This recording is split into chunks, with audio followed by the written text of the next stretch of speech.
कोल्हापुरात गोकुळच्या वार्षिक सर्वसाधारण सभेआधी गोंधळ उडालेला आहे। सभेला जाण्याआधी सभासदांनी प्रचंड गोंधळ घातला। परिसरामध्ये पोलिसांचा मोठा बंदोबस्त तैनात होता, तरी सुद्धा या ठिकाणी गोंधळ झाल्याचं पाहायला मिळालं आहे। तर दूध दराच्या मुद्द्यावरून सभासद आक्रमक झाले। सभासद म्हशी घेऊन थेट सभास्थळी पोहोचले। सभेच्या निमित्तानं विरोधक आणि सत्ताधारी आमने सामने आल्याचं दिसून आलं आहे। तर दरवर्षी गोकुळच्या सर्वसाधारण सभेमध्ये गोंधळ होत असतो, मात्र या वेळेला सभा सुरू होण्याच्या आधी बाहेरच गोंधळ उडाल्याचं दिसून आलं आहे। मोठ्या प्रमाणामध्ये खबरदारी घेतली जात होती, तपासणी केली जात होती सदस्यांची, पण ज्या ठिकाणी एंट्री पॉइंट होता त्या ठिकाणी सभासद हे म्हशी घेऊन उभे ठाकल्याचं पाहायला मिळालं आणि त्यामुळे एकच गोंधळ उडाला। सत्ताधाऱ्यांच्या हातात असतं सभा कशी चालवायची, विरोधकांना कसं हँडल करायचं सत्ताधाऱ्यांच्या हातात असतं। जर त्यांनी चांगल्या पद्धतीने विरोधकांच्यासाठी सुद्धा केली असती, आमच्या ठरावधारकांना जर भेटायला बसायला जागा दिली असती आणि बोलायला हातात माईक दिला असता तर कदाचित शांततेची सभा पार पडू शकली असती। आता या वार्षिक साधारण सभेत गोंधळ करून सत्तेचा निकाल लागत नाही। सत्तेचा निकाल हा निवडणुकीमध्ये लागतो।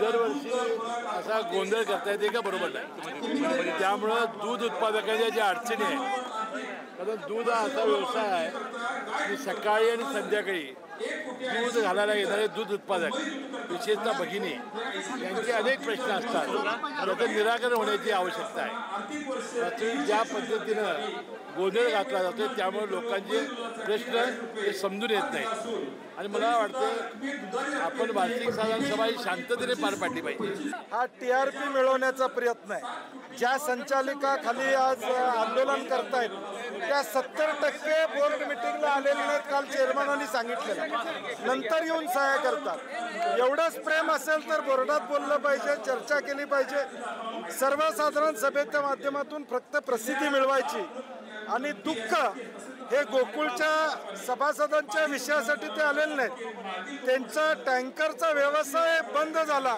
त्याचं दुःख खरं त्यांना आहे। त्या दुःखापोटी त्यांचं आंदोलन त्या ठिकाणी सुरू आहे। जे 4 प्रश्न प्रमुखांना अहवालावर होते ते जे आम्ही उत्तर काल पत्रपरिषदेत दिली होती त्यामुळे त्यांना ती पोचली होते।